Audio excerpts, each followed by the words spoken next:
Good morning, everyone. We're continuing with our How to Work with People based on Swami's wonderful The Art of Supportive Leadership. So let's begin with a prayer.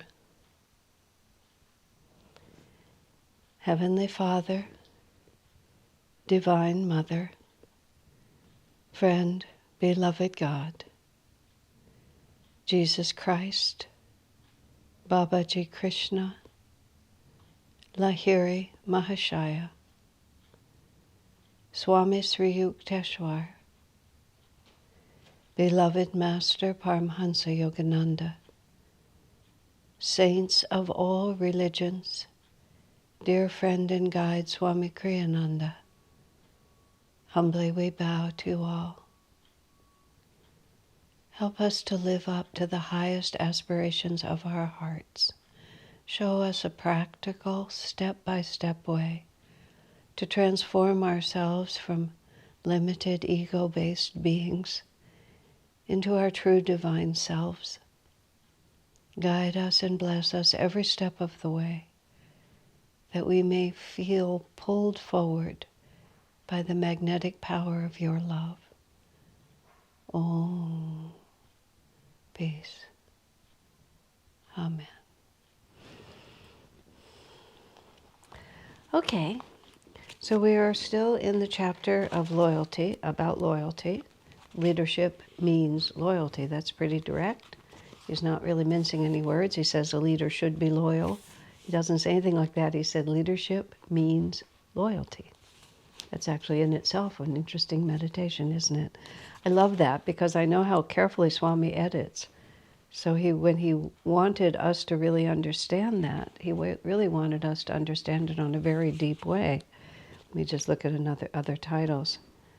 Yeah, actually, every one of his titles is a frank statement. Leadership means service. Leadership means loyalty. The next one, that leadership means setting aside personal desires. Interesting. I only just noticed it. He's very emphatic about it. These are not characteristics of a leader. This is the definition of leadership itself. You see, that really changes the way we orient ourselves about this, because what that demands of us is that we actually reconceptualize. We start from a fundamentally different definition of what we're doing. It's because a lot of times I remember some years ago, a man who was in a position of leadership in our community who was very conscientious and was a very good leader because he loved people. And he held himself lightly. He had no illusions of self-importance. But he worked hard also at being a leader, and when he saw weaknesses in himself, he tried to learn. I don't know if Swami had written this book at that point or not. It doesn't really matter, but he would study other things and try to understand what good leadership was about and study managing money and other things that he had to do that he wasn't already skilled in. And he mentioned to Swamiji, just in passing, that he'd read an interesting management book or something, and it had said, if you ever have to criticize someone, always be sure first to tell them at least one or two or three things that you feel that they're doing well. I mean, that's an obvious good idea. Reassure people before you correct them. But the way he said it is, before you say anything negative, say two or three things that are positive. And Swami looked at him, and see, this was what was so interesting about being with Swamiji. We would often bring to him some idea that seemed like a good idea to us, to me. I was speaking for myself. And then Swami would he would always see things from a higher perspective. And one of the experiences that I had with him over the years, for which I am infinitely grateful, there's no even way to say it, is that he just kept elevating my thinking.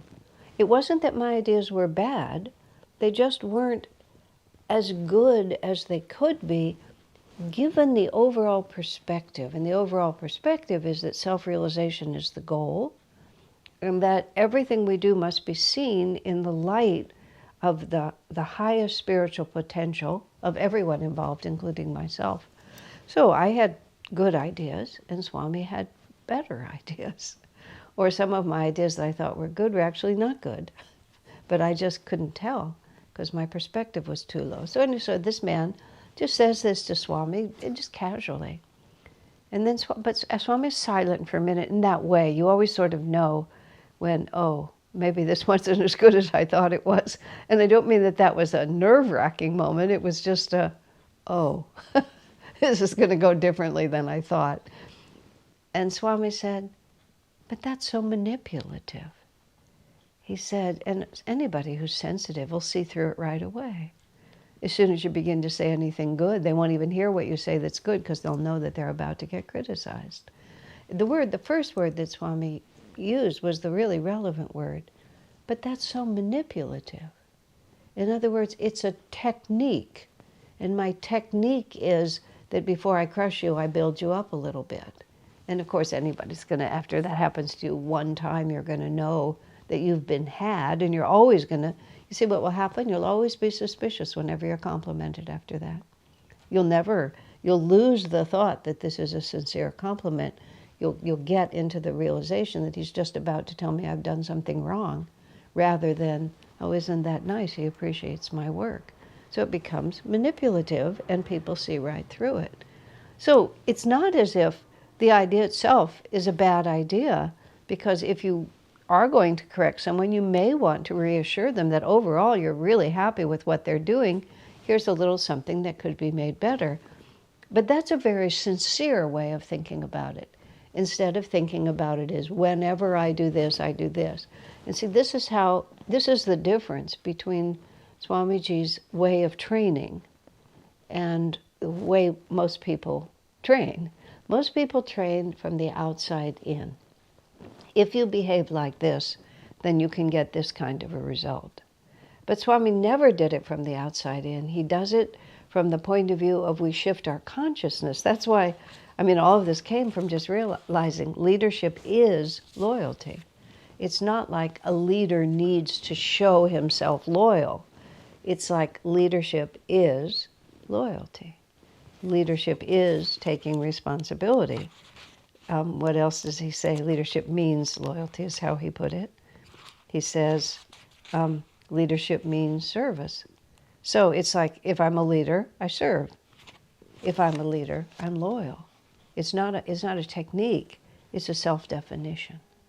And if it's a self-definition, then everything else follows. You can begin to think for yourself about what you should do.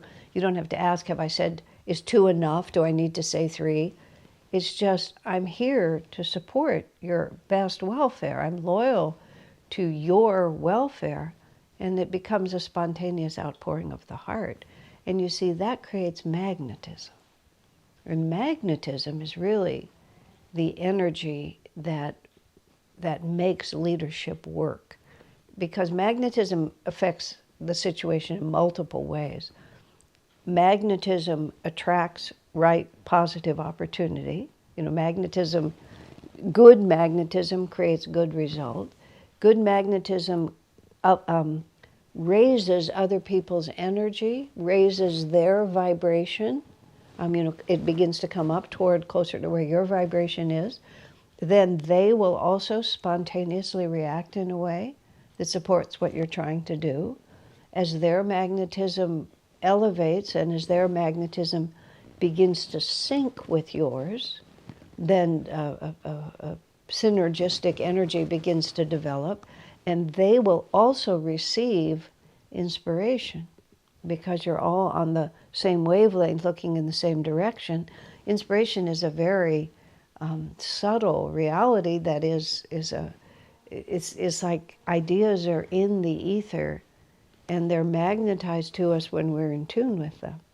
So when the leader has genuinely uplifting magnetism, because leadership is service, leadership means loyalty, then that magnetism makes everything else happen. The fact that this world is not composed of fixed entities, but is really just an interaction of energy, is the fact that every person who's trying to, well, every human who lives, but especially if you're trying to create, manifest something that may not be there, or mold people together, when we understand that it's always just an interplay of energy and magnetism.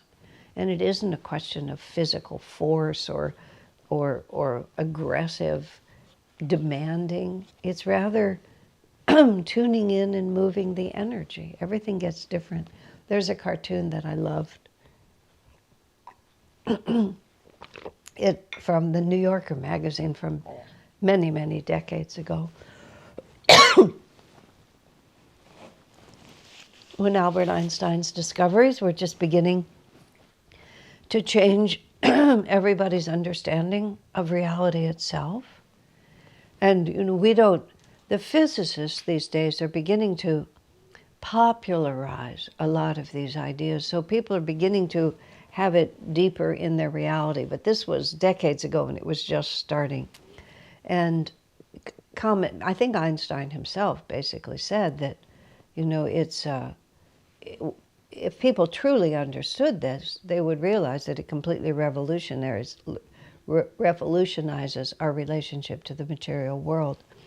So in this cartoon, it's like a street corner in New York, and you see all the classic New York characters just in cartoon form, and there's somebody sweeping the street, and there's a woman pushing a baby in a perambulator.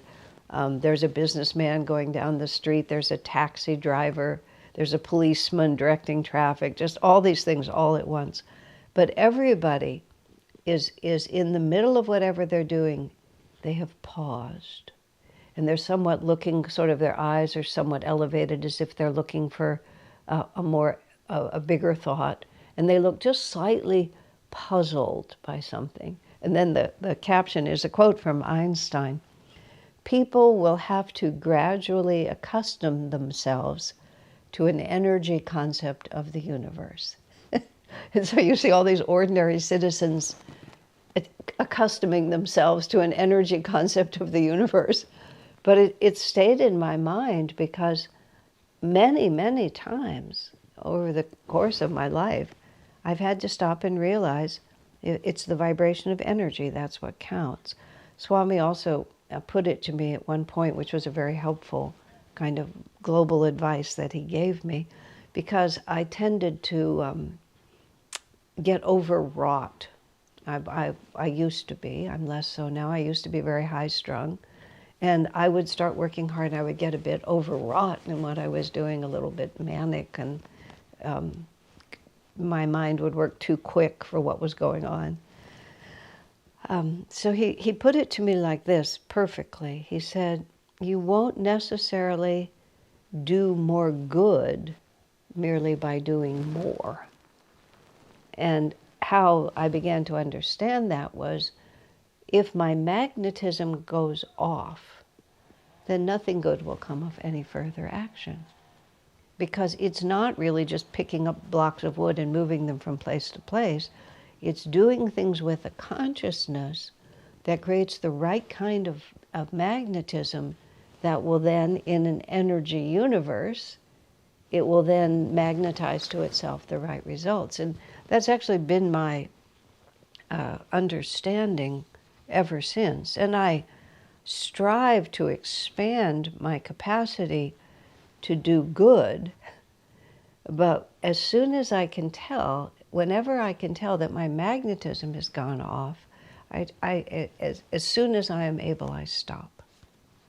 And I've often said to people, you can always trust me. If I say yes, I mean yes, because when I have to say no, I will say no, because I know that even if I continue, my magnetism is off, I won't really accomplish anything good. I'll just create a different kind of energy that is not helpful. So this is why Swami is wanting us to really meditate on what it means to be a leader. Because if we can get that straight in our heads, then our own attunement will tell us step by step what to do. And of course, maybe at first we're memorizing rules, but once we integrate those rules and they become how I think of it, then everything becomes different. There's an incident in the extraordinary book called The Hiding Place, which is way far away from our basic theme, but these are two spinster women in Holland during World War II who became part of the Dutch underground and helped many, many Jewish people to escape, to be hidden or to escape. And they took into their own small house like 8 or 9 refugees, Jewish refugees, who were so recognizably Jewish that they were very difficult to hide. Many of the Jewish people who were hidden were not recognizably Jewish for one reason or another, and therefore they were easier to hide. So they had the most difficult cases in their own place. Hiding Place is based on the fact that they built a false wall in the bedroom where Corrie ten Boom, one of these women, slept. They built a false wall, and all of their guests, they had drills, and all of their guests, within less than a minute, could get into that little small room there behind the false wall, and all evidence of their presence in the house could be hidden. So in the time it would take the Gestapo to climb 3 flights of stairs, all of the Jews could be hidden. Now, Corrie slept right in front of that false wall, and a difficulty that she had was that she was a very deep sleeper, and it was a little bit hard for her to come out of subconsciousness. So they did all these drills because it was truly a life and death matter. And one of the difficulties was that the Gestapo often raided in the middle of the night, because then everybody, including the hidden Jews, would be sleeping, and it would just be easier to capture everybody. It would be harder for them to hide. So her nephew would repeatedly wake her up in the middle of the night as if he was the Gestapo, start shouting into her face, shining a light into her face and shouting at her, "Where are the Jews? Where are the Jews?"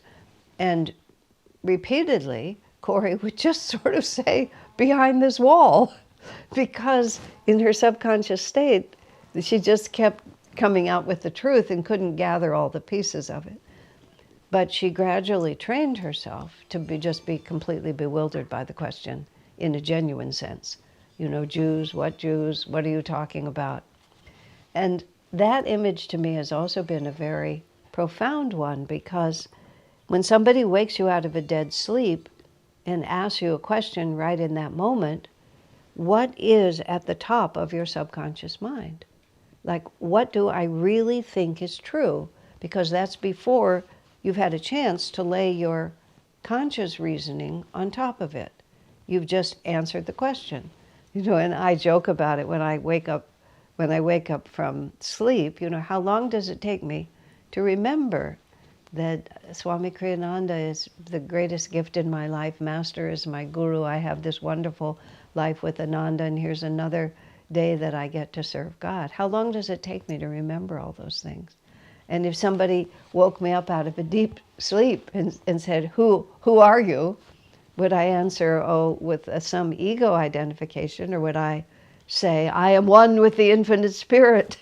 This is why we repeat affirmations. This is why we repeat affirmations when we're close to subconsciousness, either about to sink into it or just coming out of it.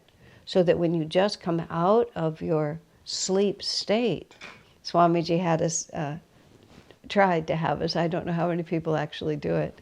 He said, when he was teaching us the superconscious living methods, and he had these exercises, which many of you have seen, some of you have seen. I'm awake and ready, I'm awake and ready, I'm positive, energetic, enthusiastic. He actually suggested to us that at the moment of wakefulness, as soon as you come into consciousness, that you leap out of bed and start doing these affirmations, so that your subconscious really begins to embrace this as my total reality. So that someone wakes you from deep sleep, and what do you say? I'm awake and ready. That's just what you do. And that's why Master started his programs often, and that's why we start our Sunday service. How is everyone? How feels everyone? I'm awake and ready. I mean, it's fun. It makes us smile, and that in itself is a good thing, but it has a very, very serious intent. You know, is loyalty my definition of leadership, or is self-importance my definition of leadership?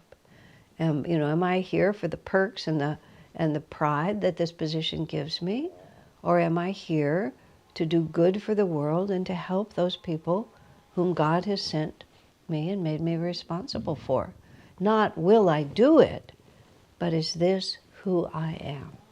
And of course, those are the greatest leaders. So that when the story that Swami was telling us very at the beginning about the English officer who was himself dying on the battlefield, and because he was bleeding, he was deeply thirsty, but he gave away his canteen to the man next to him whose need is greater than my own. That was not a technique. That was for no reason except that he had defined himself. Leadership means service. Leadership means loyalty. So even in these last minutes of my life, I will be who I am. And who I am is to give to these people. And of course, the other benefit of this, which is the greatest of all, is life is short. And even more than that, even if life were long, life is transitory. Human life in this human body is transitory. But consciousness is not transitory.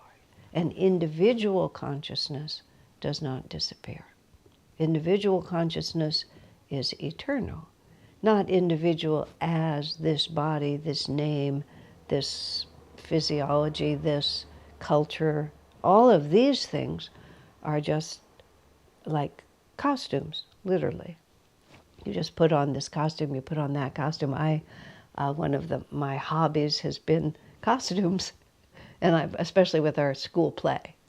And so I'm used to these, putting on these costumes. And when we do these plays with the children, I bring the children up to the costume, one child at a time, up to the costume area, which happens to be stored in the choir loft, the loft of our sanctuary. And I put up a mirror, and this is the funnest part for me. And whoever this child is supposed to be, we gather the pieces and we put a costume on them. And they get to look at themselves in the mirror. I mean, after I've transformed them, then they get to stand in front of the mirror and see themselves looking like something they've never looked like before in this lifetime. Now, of course, children are only small. They're not really young in the sense that they've been old and young countless times before. And it's so interesting to me sometimes. The children of course, they vary enormously because they're individual people. And age is not the only criteria for their awareness of what's happening or for their good taste. Some of the 4 or 5-year-olds really have extremely good taste about what they're wearing. I've learned to listen to them. I mean, I've had very small children say, "This belt doesn't really match." And I'll look at it and I'll realize, you're right, the belt doesn't really match. And I'll suggest several other alternatives and they'll pick the right one. But what's fun is when you put them into something completely unusual. And the only thing I can say is I think they recognize themselves sometimes. I mean, they recognize something that is deeply true about them. Maybe it's a king, maybe it's a soldier, maybe it's a princess, whatever it might be. When we did the Abraham Lincoln play, and I got these marvelous Abraham Lincoln beards. You can get them. They're made with real hair, and they're extremely convincing. And we had several. We multicast so that in every performance there'll be several different people playing the major parts. It's just our way of doing it. So we had several girls playing Abraham Lincoln, and when I put this one girl in her Abraham Lincoln beard and tied her hair back and put it up in the hat, she looked in the mirror and she said, Now this is the look I've been trying for. Because the body is temporary. And she'd certainly been a man in the past. It looked natural to her. The first time I, in a play performance, put on a real nun's habit, with just my face was looking like this. I looked in the mirror, and for the first time, I looked right to myself. I never quite looked right to myself when I looked in the mirror, but once I was in the complete nun's habit, it looked more normal to me. We've been many, many things. But what does continue, you see, is our individual consciousness, the vibration of who we are. So all the efforts that we make, to build castles on sand, we have to do it because it's the consciousness gymnasium, I guess. I don't know what. It's the weight room. When you go lift weights, you're not lifting weights for the sake of moving those weights from one spot to another because they don't go anywhere. What you're doing is we're building our willpower, and we're building in that case, our physical well-being. But everything that we do is building our willpower, building our attunement, and building our temple of consciousness. Because when this body dies and everything in this world just goes away from us, the cliche, you can't take it with you, is just simply the truth. But what you can take with you, and you do take with you, let me phrase it the other way, what you cannot escape is what you have become. So when leadership means service, leadership means loyalty, and we have become loyalty, we have become service. That is a self-definition that makes us part of a greater reality. And the whole goal of life is to expand our sense of self to embrace all of reality, which is far more than any little piece of the project that we're working on right now. So we can accomplish a certain amount just by moving the pieces around. But we can accomplish so much more when we approach the entire project from a higher perspective. And you see, this is the unique thing that Swami Kriyananda brings to an ordinary study like the art of supportive leadership. He's not looking at it on a horizontal plane. He's looking at it from a higher perspective down upon this and says, now, if we really want to make something happen for ourselves and those that we serve, in a perspective that transcends the little moment, how would we behave? When Swami wrote his yogic principles for material success and happiness, he wrote this course. He wrote it in 2004 or 2005, somewhere around in there. And when it was launched, there were a number of other very well-known prosperity teachers around, and someone asked Swami the question, what makes your course different than thus and so's, and they named one of those well-known teachers. Swami's answer was quite wonderful. He said, I am the disciple of a great master. And that was his explanation. What makes my course different?